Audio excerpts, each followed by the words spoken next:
a gente tende a meditar mais sobre todos os acontecimentos, tanto que antecederam a crucificação e a ressurreição. Na verdade, eu já tinha comentado no domingo que a gente deve refletir sobre isso todos os dias da nossa vida, e não necessariamente nessa data.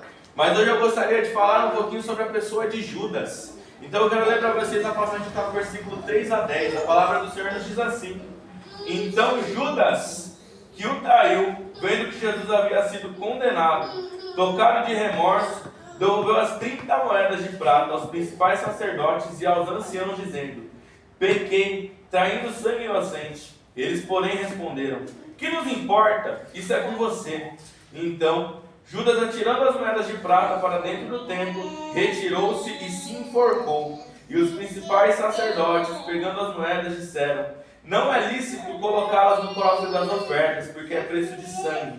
E tendo deliberado, compraram com elas do campo do oleiro, para cemitério de forasteiros. Por isso aquele campo é chamado até o dia de hoje Campo de Sangue.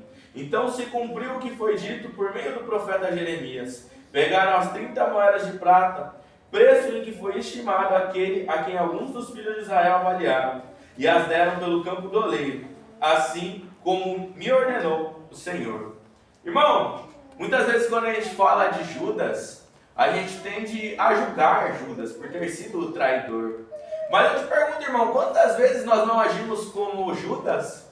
Quantas vezes nós não traímos o Senhor por coisas tão banais? A gente não trai Ele por aquele pecado de estimação.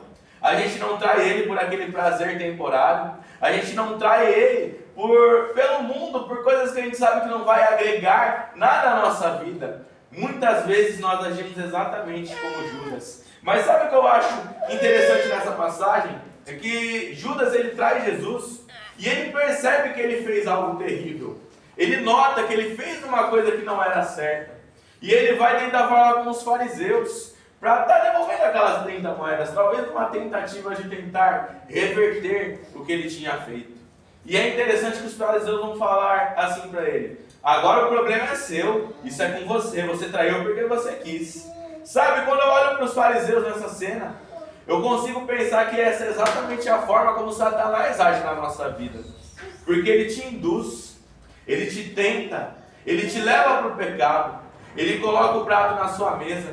E às vezes ele começa de uma forma tão pequena e você não percebe o quanto que aquilo está te destruindo. Mas quando você chega no fundo do poço, quando você chega naquele momento que ele já destroçou a sua vida, que aí ele sai de cena e te deixa sozinho, e aí você às vezes pode até tentar e falar com aquilo que te causou prazer, aquilo que antes te completou de alguma forma, e aquela coisa te abandona. Porque é exatamente isso que o diabo faz com a nossa vida. Ele oferece um prato, ele oferece algo que parece bom, mas quando chega o momento ele te abandona, e ele te deixa lá sozinho, na escuridão. Mas sabe o que é interessante do caso de Judas? Que ele percebeu que ele pecou, mas a palavra do Senhor não diz que ele se arrependeu.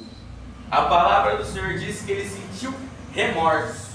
É interessante que no grego a palavra é a mesma, tanto para arrependimento quanto para remorso, mas a mesma palavra com dois significados diferentes. Porque o remorso que Judas sentiu não produziu arrependimento, porque Judas só sentiu aquele peso do que ele tinha feito de ruim. Ele sentiu aquela angústia, talvez aquela ansiedade, e os pensamentos dele a mil. Mas isso não o levou a mudar de atitude, porque o arrependimento ele deve levar a uma mudança de atitude. Quando não há mudança de atitude, não há arrependimento sincero.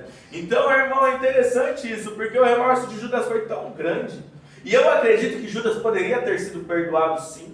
Se ele tivesse de fato se arrependido, ele poderia sim ter alcançado graça da parte do Senhor. Eu creio nisso. Mas ele não se arrependeu, ele sente o remorso ao ponto de ele preferir arrancar a própria vida, achando que arrancando a própria vida ele ia alcançar talvez algum tipo de descanso. Mas ele não entendeu que isso na verdade é o que ia levar ele para a condenação, porque ele ia perder a oportunidade que ele tinha de estar se arrependendo, a oportunidade que ele tinha de estar voltando para o Senhor. Irmão, isso é muito interessante porque eu nem tinha colocado isso, mas eu me lembro da passagem da qual Paulo ele fala sobre a tristeza segundo o mundo e a tristeza segundo Deus. Porque a tristeza segundo o mundo, ela produz destruição, ela produz depressão, ela produz ansiedade. Mas a tristeza segundo Deus, ela nos conduz a uma nova vida, ela nos conduz à transformação. Mas sabe o que é interessante aqui? Que talvez hoje você possa estar sendo confrontado por Deus, por causa de algum pecado que você tenha.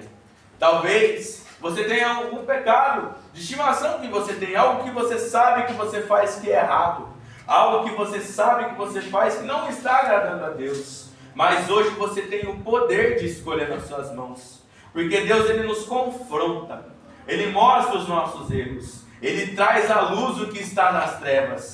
E quando Ele traz à luz, você tem duas escolhas. Você pode sentir remorso, não abandonar o pecado, mas deixar o pecado te consumir e te destruir. Ou você pode se arrepender, abandonar o pecado e viver uma nova vida em Cristo. Porque Ele nos perdoa, mas Ele espera de nós mudança de atitude. Qual é a escolha que você vai fazer hoje? O remorso ou o arrependimento?